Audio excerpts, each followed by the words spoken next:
The snow was falling hard, the night Jon Snow made the decision that would change everything. Castle Black stood silent behind him, its great black walls shadowed by the storm. His breath came out in ragged clouds, his hand tight around the hilt of Longclaw. He knew what he was doing, he knew it was treason, but none of that mattered anymore. His brother, Robb Stark, was riding to war, and Jon could not sit on the wall while his family bled and died. He had tried, gods knew he had tried, to stay. Maester Aemon's words had haunted him.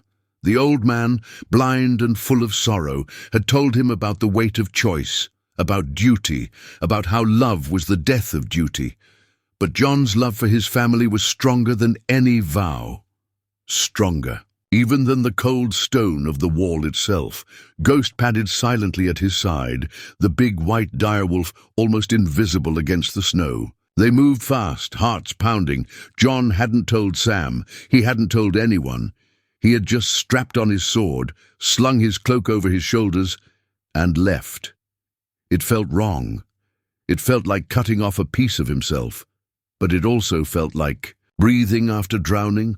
The woods beyond the wall were thick and dark, but Jon knew how to move unseen. He had spent enough cold nights out hunting to know the sounds to listen for.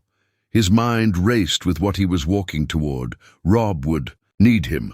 Robb was marching south to avenge their father, to call the banners, to face down the lions of Lannister blood. And Jon would be at his side. He imagined riding into battle, Longclaw flashing in the sun, fighting for the North, fighting for Ned Stark's memory. Maybe even earning a name for himself, not just the bastard of Winterfell, but a true brother-in-arms. To the king in the North. Days passed like a fever dream. He stayed to the woods, moving by night, sleeping beneath the trees. He dared not approach any villages. Word travelled fast, and deserters from the Night's Watch were hunted like animals. If caught, they would put his head on a spike, and no amount of Stark blood would save him. Still, luck, or maybe the old gods, favoured him.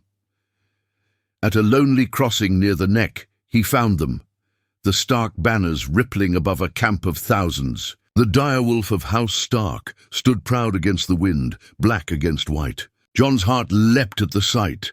A few guards nearly cut him down when he stumbled into camp, a lone figure in black.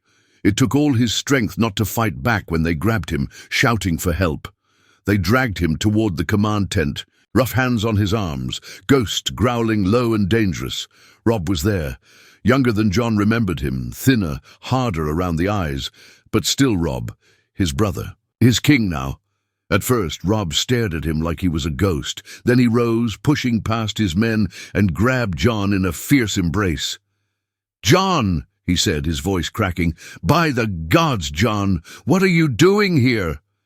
Jon swallowed hard. "I broke my vows, Robb. I had to. I couldn't stay. Not while our father's killers sit the Iron Throne." Robb pulled back, studying him with a look that was half joy, half sorrow. "You broke your vows. For me? For our family. For honor." Jon said. It sounded hollow even as he spoke it. But Robb clapped a hand on his shoulder, and the warmth of it burned the guilt away for a moment. "We ride for war, brother," Robb said. "If you're ready to bleed with me, then I'll not turn you away." Jon bowed his head. "I'm ready." The other lords weren't so quick to welcome him. Lord Karstark frowned heavily. Roose Bolton, cold-eyed and quiet, said nothing, but watched Jon like a hawk sizing up prey. Even Great Jon Umber, fierce and loud, muttered about the wisdom of trusting. An oathbreaker, but Robb stood firm. "He is my brother," Robb declared, "blood of my blood, and he will fight by my side." And so Jon Snow, once a brother of the Night's Watch, became a soldier in the army of the North. A bastard no longer wearing black, but still carrying the weight of his broken oath, like a chain around his heart.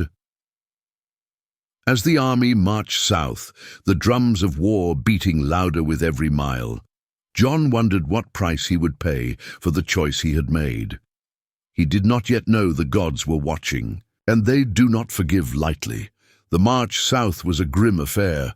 Mud clung to the boots of thousands of men, horses whinnied uneasily, and the sky hung low and grey, spitting cold rain more often than not. Jon rode near Robb's side, ghost loping, alongside his horse like a silent shadow. Every mile they travelled tightened the knot in Jon's chest. War was no song. War was ugly and heavy and full of death. The first battle came faster than he thought. A small Lannister force, raiding the villages loyal to Stark, had set up camp near a river crossing. Robb ordered the attack at dawn.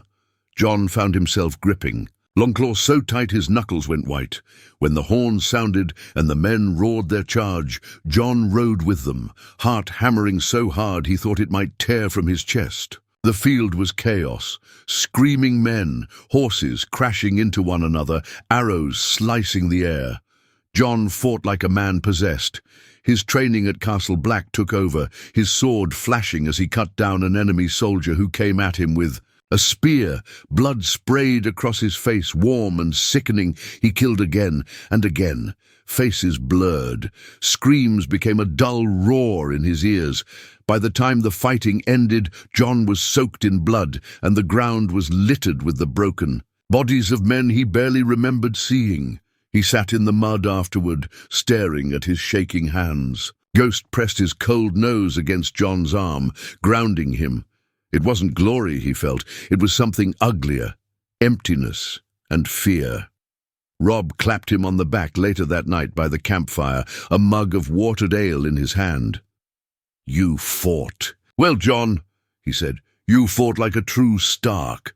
But in the shadows beyond the firelight, Jon caught Roose Bolton watching him, those pale eyes gleaming like a wolf sniffing out weakness. "You have a killer's hand," Bolton said later, voice low and almost admiring. "The wall trains hard men." Jon said nothing. He didn't like the way Bolton smiled, as if he could see straight into Jon's soul and find every dark thought he tried to hide. Word of Jon's skill spread fast through the camp. Men respected strength, and Jon had shown plenty of it.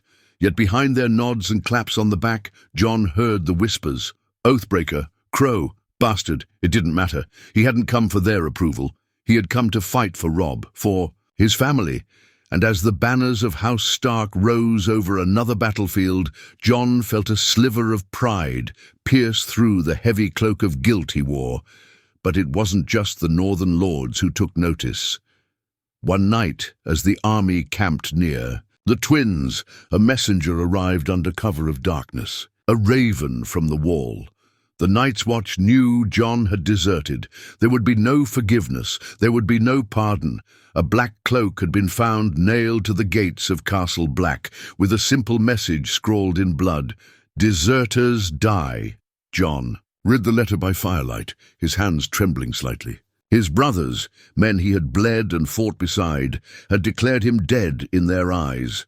Worse, they had placed a bounty on his head, gold for his capture, more gold for his body. Robb's face darkened when Jon showed him. "Let them come," Robb said fiercely. "They'll find no friends in this army." But Jon knew better. Gold bought loyalty faster than blood ever could, and not every man in Robb's camp loved him the way Robb did. In the days that followed, Jon began to sleep with Longclaw beside him at all times. Ghost never left his side, his red eyes constantly scanning the dark woods, the shifting faces in the camp. The battles continued, each one harder than the last. Robb's victories piled up, but so did the bodies. Lords and knights whispered behind. Closed tents. Supplies ran short. Men deserted in the night. Through it all, Jon fought. But a part of him began to wonder, had he traded one doomed cause for another? Had he damned himself not once, but twice? He thought of Maester Aemon's words again, bitter and heavy in his mind. Love is the death of duty. Jon had chosen love, chosen blood. And now duty, in its cold, merciless way, was coming for him. Tension in the camp thickened with every step south. Whispers carried on the wind, sharper than swords. Jon heard them at night, even through the canvas of his tent. Men were grumbling, Supplies were low, spirits lower. Robb Stark had won every battle, but still hadn't won the war, and some of the lords were beginning to ask how long they could keep bleeding for a crown that was growing heavier by the day. Jon kept his head down and his sword ready. He knew how fast loyalty could turn. When men grew hungry and afraid, Ghost felt it too. The direwolf paced restlessly every night, ears pinned back, teeth flashing at anyone who came too close. It wasn't just whispers Jon feared anymore. Twice now he had found subtle signs near his tent. Once, a knife stuck in the ground at the flap's edge. Another time, a black feather pinned to his horse's saddle. Small warnings, but clear ones. Someone wanted him dead. He thought of the bounty the Night's Watch had placed. Maybe someone inside Robb's army thought gold was worth more than honor. It all came to a head one night during a sudden rainstorm. Thunder rolled across the sky, drowning out the noise of footsteps. Jon was sitting by a small fire, drying his soaked cloak, when Ghost growled, low, deep, and dangerous. Jon had enough time to turn before the assassin struck. A man he barely recognized, a foot soldier with a northern accent but dead eyes, lunged at him with a dagger. Jon rolled backward, the blade missing his throat by inches. He kicked out, sending the man sprawling, and drew Longclaw in a blur of silver steel. The fight was brutal and fast. Mud splattered them both as they grappled, slipping and snarling like animals. In the end, it was Ghost who ended it. The direwolf leapt, teeth flashing, and tore the man from shoulder to ribs with one savage shake. Jon stood there afterward, panting, rain plastering his hair to his face. The dead man's dagger gleamed at his feet. It had the sigil of House Bolton etched into its hilt. Bolton. Jon's stomach turned. He thought of Rose Bolton, cold as death, always watching him like a spider with a trapped fly. The next morning, Jon took the dagger straight to Robb. Robb listened, jaw clenched tight, knuckles white against the map he had been studying. "I'll deal with Bolton," he said through gritted teeth. "You are under my protection, Jon. No man will touch you." But even Robb knew he was fighting a war on two fronts now, one against the Lannisters and another against the ambition of his own. Bannerman, the camp grew even colder toward Jon after that. Men no longer laughed near him or clapped him on the shoulder. Some spat after he passed. Bastard, oathbreaker, traitor. Jon rode at the back of the host now, alone save for Ghost. He slept with one eye open and kept his sword closer than his heart. It was only Robb's word that kept him alive, but Jon knew how brittle words could become when survival was on the line. Still, Jon would not leave. He had made his choice when he abandoned the wall. He would stand beside Robb, whatever the cost. In the days that followed, news reached them that turned the entire army colder than the grave. Eddard Stark, their father, the man Jon had left everything to honor, had been beheaded in King's Landing. The grief was like a sword driven straight through the spine of the army. Men wept openly, some raged, others fell into a hollow silence, their eyes blank. Robb Stark knelt in the center of camp that night, before the old gods, his voice breaking as he swore vengeance so fierce it burned in the bones of every man who heard it. "We will kill them all," Robb vowed. "We will march to King's Landing. We will tear down their Red Keep stone by stone. We will make them pay." Jon stood behind him, silent, his heart hammering a slow, deadly beat. He had thrown away everything for this war, his vows, his life, his soul. And now, standing under the bleeding stars of a pitiless night, Jon Snow realized something terrible. This was no longer a war for justice. It was a war for revenge, and revenge devoured everything. The days after Ned Stark's death bled together in a haze of rage and frost. The northern host grew larger as more men pledged themselves to Robb's cause, but the victories tasted bitter. No song could bring back what they had lost. The war that had once felt noble, honorable, now seemed like a long, slow drowning. Jon watched it all from the shadows of the camp, always near, never truly belonging. His sword was needed, but his presence was a constant reminder of broken vows. Lords muttered behind their sleeves when he passed. Some still called him Crow under their breath, the word hitting harder than any blade. Robb grew harder too. The boy Jon had once called brother was vanishing, replaced by something colder. His victories in battle had made him a legend among his men, but every mile south seemed to chip away at his soul. He laughed less. He trusted fewer. Only a handful remained close to him now, Jon among them. It was during one of those cold, bitter mornings when new riders came to their camp under banners of green and gold. Men of the Twins, bannermen of House Frey. Jon stood at Robb's side when Lord Walder Frey's envoys laid out their offer. Safe passage across the river at the Twins, an alliance sealed by marriage. Robb would have to wed one of Lord Frey's daughters. The lords around Robb shifted uncomfortably. Everyone knew Walder Frey's reputation, a spiteful, grasping old man with a brood of scheming children. But they also knew they needed the crossing. Without it, Robb's army would be trapped between the Lannister forces. Jon said nothing, but he caught Robb's glance, a flash of hesitation, of a man seeing the road closing in around him. Later, when they spoke alone in Robb's tent, Robb's voice was tight with frustration. "Would you marry a Frey girl, Jon? Sight unseen?" Jon shook his head slowly. "I would marry anyone if it meant saving our men." Robb smiled bitterly. Easy to say, harder to do. They both knew what was at stake. War cared nothing for love or pride. War demanded sacrifices. But as Robb sent word agreeing to Walder Frey's terms, Jon's gut twisted with unease. He knew promises made under desperation always came back to bleed you later, and it was not the last bitter deal they would be forced to make. A week later, while camped near Seaguard, riders arrived under a black banner, men from the Night's Watch. At first, Jon thought they had come to drag him back in chains. His hand tightened on Longclaw's hilt before he even heard the full message.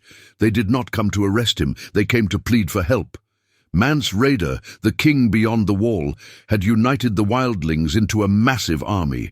The wall would not stand without reinforcements. The Night's Watch was calling for aid from every lord in the realm, hoping that old debts and honor would mean something in a world already ripping apart at the seams. The raven they carried bore Maester Aemon's seal. Jon read the letter under. Torchlight, his heart clenching with every word. Desperation, doom. If the wall fell, the north would burn. He brought the letter straight to Robb. Robb read it in silence, then set it down on the table, his hand heavy. "My war is here," Robb said finally, "not at the wall." "They're our brothers," Jon said, voice thick. "They'll die without help." Robb's eyes were tired, older than they had any right to be. "If I turn my army north, the Lannisters will crush us. Father's death will go unavenged. Winterfell will stay under their thumb forever." Jon knew he spoke the truth. He knew it in his bones, but it didn't make it any easier to swallow. "You gave up the watch," Robb said, softer now. "You chose us." Jon stared at the table, at the bloody map of Westeros stretched out before them. Chose us. He had. He had abandoned his vows. And now the price of that choice had come calling. He walked out into the night, ghost following at his heels. The stars burned cold above him, indifferent. Far to the north, beyond hills and rivers and ruined castles, the wall stood, and trembled. Jon closed his eyes. He could almost hear the winds of the true enemy rising beyond it, an enemy no army of men could fight alone, and once more he was faced with a choice: blood or duty. But this time, no choice would come without blood. The campfires burned low that night, and the army of the north slept uneasily under a sky thick with storm clouds. Jon sat alone on the edge of the camp. Longclaw resting across his knees, Ghost curled at his feet. His thoughts refused to settle. They spun like dead leaves in a winter wind, pulling him back again and again to that letter, that silent cry for help from the wall. He had thought himself free of it. He had thought that by choosing Robb, by choosing blood, he could silence the old call of duty. But the wall was still there, standing cold and desperate without him, and Jon Snow, oathbreaker or not, could not pretend he did not care. He didn't hear the man approach until he was almost on top of him. "You look troubled, Snow." Jon turned sharply, but relaxed when he saw it was Lord Roose Bolton, or at least he tried to relax. There was something about Bolton's presence, something that made the hair on the back of Jon's neck stand up. Bolton, crouched beside the fire, warming his pale hands. "A heavy heart is dangerous on the eve of battle," he said softly. Jon said nothing. He didn't trust Bolton. He didn't trust the way the man's eyes slid over everything, calculating, cold. "You think Robb Stark can win this war?" Bolton asked, voice almost casual. Jon frowned. "He must." "Must and will are different beasts," Bolton murmured. He looked at Jon then, full in the face. "I hear whispers, Snow, whispers that you still dream of the wall, that your heart is torn." Jon's fists clenched around the hilt of Longclaw. "I dream of doing my duty." Bolton's mouth curled in something that might have been a smile if there had been any warmth in it. Duty, an old heavy word. "Tell me, Jon Snow, if your duty lies at the wall, why are you still here?" The fire crackled between them. Jon didn't answer. He didn't have an answer that made sense even to himself. "You could leave," Bolton said softly. "Ride north. No one would stop you, but you haven't. You won't." Jon glared at him. "I won't abandon Robb." "No," Bolton said. "You'll die for him instead." With that, he rose and vanished into the darkness, leaving Jon alone with the fire and his boiling thoughts. He didn't sleep that night. Instead, he watched the horizon until the sun rose, red as blood. The next day brought more messengers, not from the Watch this time, but from the south. River Run had fallen under siege. Robb's uncle, Edmure Tully, was trapped inside. His forces dwindling. Robb had a choice to make: break through the Frey's crossing and march on River Run to relieve it, or stay where he was and risk losing one of his strongest allies.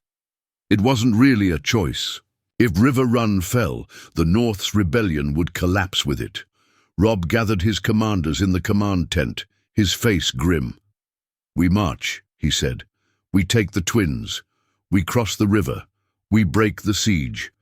There were nods around the table. Grim, determined nods. Jon stood to the side, silent, watching. Afterward, as the army began to break camp, Robb pulled Jon aside. "I need you at my side, Jon," Robb said quietly. "When we cross into Frey lands, I need men I can trust. Men who won't, who flinch when the knives come out." Jon nodded, heart heavy. "You have me, always." Robb's hand clasped his shoulder, firm and fierce. "You are a Stark, Jon. In every way that matters." The words warmed something deep inside Jon, a part of him that had longed for acknowledgement, for family. But even as they did, a shadow loomed over him. He was a Stark. He was a brother. But he was also an oathbreaker, a deserter, and a man who had turned his back on the wall, the last line of defense against the darkness rising beyond. And no matter how fiercely he fought, no matter how many enemies he cut down, he could not run from that truth. The next days passed in a blur of forced marches and whispered fears. Jon could feel it, the dread growing in the air, thick as mist. They were riding into something more than a battle. They were riding into a trap. And somewhere deep in his bones, Jon Snow knew this war would not end with glory. It would end with betrayal and blood.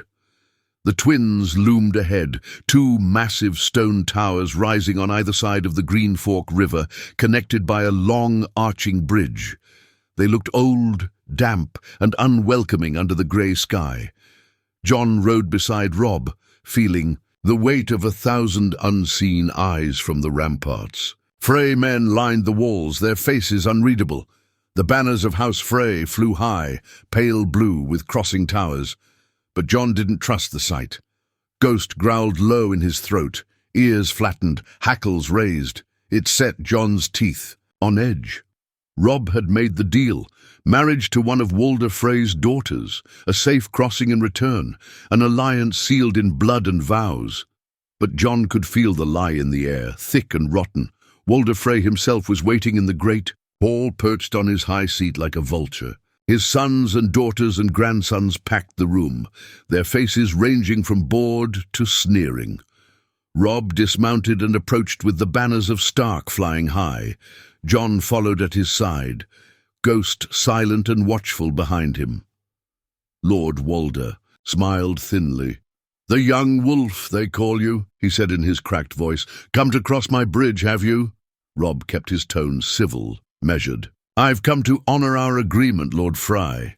"Aye, and late at that," Walder muttered. "You think my daughters are so plentiful they can be handed out like bread?" "Humph." The old man's gaze drifted to Jon then, lingering. "And what's this? A black crow come to feast at the wedding." Jon stiffened but said nothing. Robb's hand brushed briefly against his arm, a warning or a plea for patience. Jon met Walder's gaze without blinking. He had faced worse men, worse monsters. After a long, tense moment, Walder let out a cackle and waved them forward. "Come, come, eat, drink, make merry. It's not every day you marry one of my precious little flowers." The feast was a grim affair. The hall was too hot, the fires too high, the food too greasy. Musicians played a harsh, frantic tune that grated on Jon's nerves. Ghost lay under the table, growling low whenever a Frey man passed too close. Jon barely touched his food. His eyes scanned the hall constantly, marking exits, counting swords. Something was wrong. He could feel it in his bones. Robb sat at the high table, trying to smile, trying to play the part of the grateful guest. His betrothed, a shy Frey girl named Roslyn, barely looked up from her plate. The tension built slowly, like a rope tightening around a neck. When the bedding ceremony was called, a Frey tradition loud and vulgar, Jon stood at the edge of the hall, one hand on Longclaw's hilt, muscles coiled tight. He didn't even hear the first crossbow bolt fly, but he saw Robb jerk in his seat, an arrow buried deep in his side. The hall erupted into chaos. Frey men drew swords from under tables, pulling knives from boots, hacking at the Stark men before they even had a chance to rise. Jon roared and pulled Longclaw free, the Valyrian steel flashing. Ghost lunged forward, tearing into the first man, who came too close. Around him men screamed and died. The northern banners fell, trampled under blood and boots. The music didn't stop. The musicians were playing louder now, a wild, mocking song. Robb staggered to his feet, bleeding badly. His eyes locked on Jon across the room, wide with shock and fury. "Protect the king!" someone shouted, but it was already too late. Roose Bolton stepped out from the shadows, his face as calm as ever, his dagger glinting. Jon fought to reach Robb, cutting down a Frey man in his path. But there were too many. Everywhere he turned, there were more blades, more blood, more death. He saw Bolton lean in close to Robb, whisper something in his ear. Then he drove his dagger deep into Robb's heart. "The Lannisters send their regards." Robb collapsed, eyes wide and staring. Jon let out a roar that tore his throat raw and charged. Ghost at his side. He didn't think. He didn't feel. He became death itself, cutting down everyone in his path. But the tide was against him. A heavy blow slammed into his shoulder, spinning him to the ground. He struggled to rise, Ghost snarling. But more Frey men were coming. Too many. A boot smashed into Jon's ribs. A blade slashed across his thigh, and then hands were on him, rough and cruel, dragging him away from the fight, away from Robb's fallen body. The world spun. Blood filled his mouth. Darkness closed in. The Red Wedding had come, and Jon Snow had survived it. But he would soon wish he hadn't. Jon woke to pain, blinding, gut-wrenching pain. His head throbbed with every heartbeat, and his ribs ached with each shallow breath. He was chained to a stone wall in some cold, damp chamber deep within the Twins. His sword was gone. His cloak was gone. Even Ghost was nowhere to be seen. He tugged weakly at the shackles, the iron biting into his wrists. No use. He was a prisoner now, a captive of the Freys and Boltons. Footsteps echoed down the corridor. The door creaked open, spilling in torchlight. 2 guards entered first, rough-looking men with cruel grins. Behind them came Rose Bolton. Jon stiffened. Every instinct screamed at him to lunge at the man, to tear him apart with his bare hands. But he was chained, helpless. Bolton regarded him with those same dead eyes. "The young wolf is dead," he said, voice flat as winter. "The north is broken, and you, Jon Snow, are very far from home." Jon said nothing. He refused to give Bolton the satisfaction of hearing his voice. Bolton stepped closer, studying him like a farmer might a wounded dog. "You fought well," he admitted. "It would have been easier to let you die with the rest. But Walder Frey has other plans for you." Jon narrowed his eyes. He already knew. Whatever those plans were, they would be soaked in blood. "You're a valuable hostage," Bolton continued. "The Night's Watch wants you dead. The Lannisters would pay well for your head. And the North, well, what's left of it might rally if they thought a Stark still breathed." "I'm not a Stark," Jon rasped, his voice raw. "Close enough," Bolton said. He smiled thinly. "And close is all that matters now." Bolton left without another word. The guards slammed the door behind them, leaving Jon alone once more. Time passed. Hours, days, Jon couldn't tell. They fed him little more than stale bread and water. His wounds festered. Fever crept into his blood.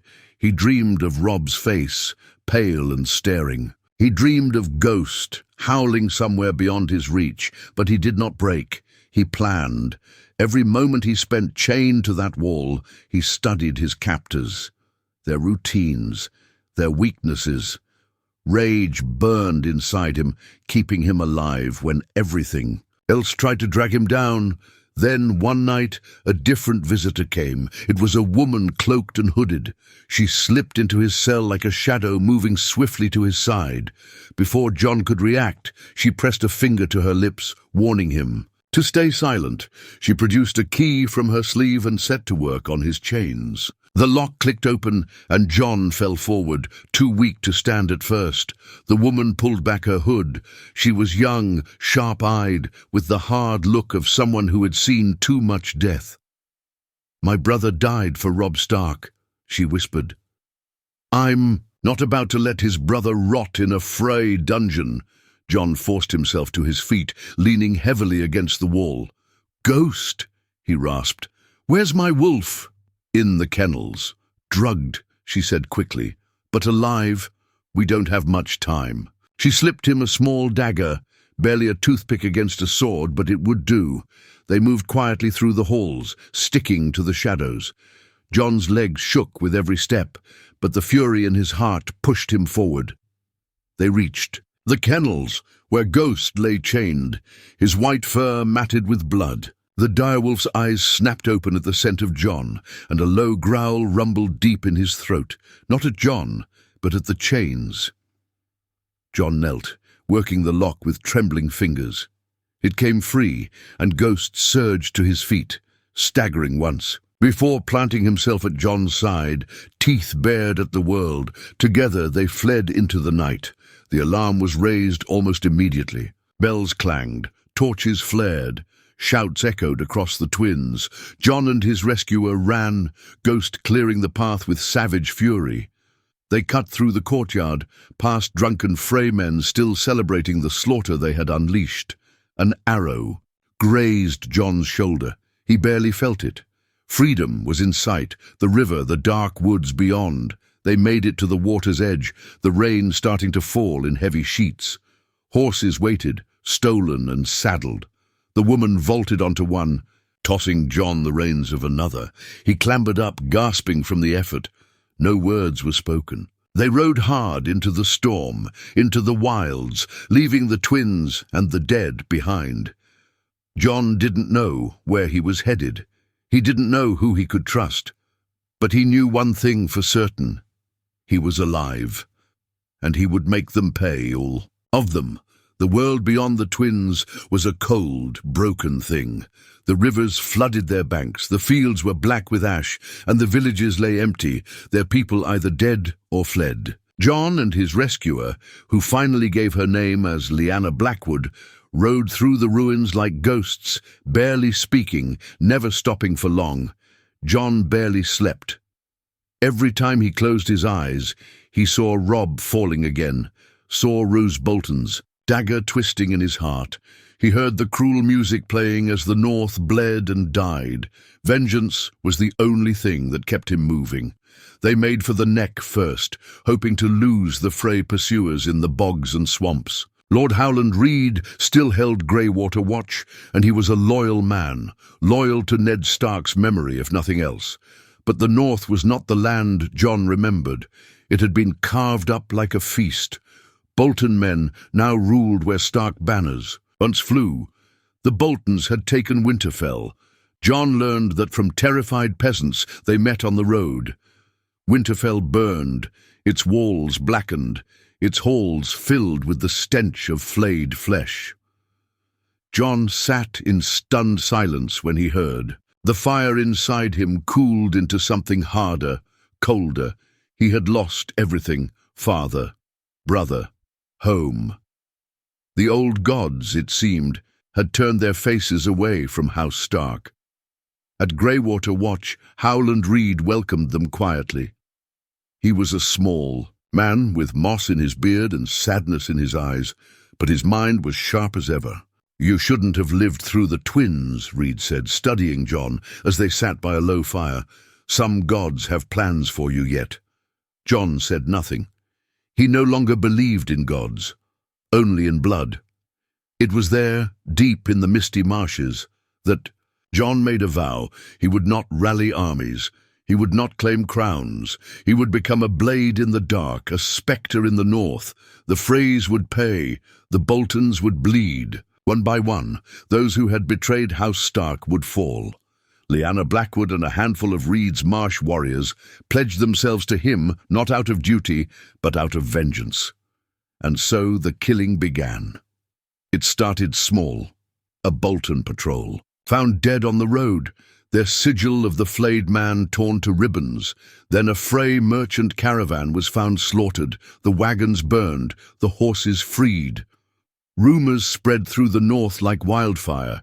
The bastard wolf was alive, and he was hunting. Jon became a shadow legend. Some said he was a white, risen from death to avenge the Red Wedding. Others swore they saw him with a white wolf as big as a horse, eyes red as blood. The Freys locked their doors tighter. The Boltons doubled their guards. Fear did what armies could not. It weakened them. But Jon's path grew darker with each life he took. The line between justice and vengeance blurred until he couldn't tell one from the other anymore. He no longer fought for honor. He fought because he couldn't do anything else. One rainy night, deep in the woods near Winterfell, Jon came face to face with a small party of Bolton men, led by none other than Ramsay Snow, the legitimized Bolton bastard, now heir to Roose Bolton's treacherous house. Ramsay sneered as he drew his sword. "So this is the wolf pup they couldn't kill? Come then, bastard, let's see what kind of Stark you really are." Jon said nothing. He let Longclaw do the talking. The fight was brutal, savage and short.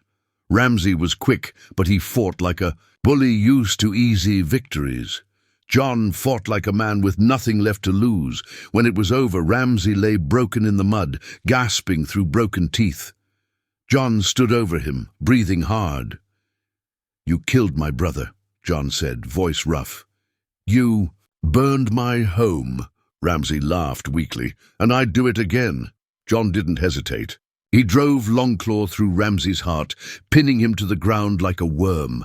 Ghost howled long and low into the storm. It was not a song of triumph, it was a song of mourning. Jon stood there for a long time, rain washing the blood from his hands, the sword heavy in his grip. He had avenged Robb, he had avenged Winterfell, but he felt no lighter, no peace. Only a deeper, colder emptiness inside him. He had walked away from the wall. He had walked away from his oaths. He had walked away from the man he once was, and in the end, the only thing he found at the end of the road was himself, hollowed out and filled with nothing but the ghosts of the north. Jon Snow, the bastard wolf, turned away from Ramsay's corpse and vanished into the night, a dead man walking in a dying land, a king of nothing,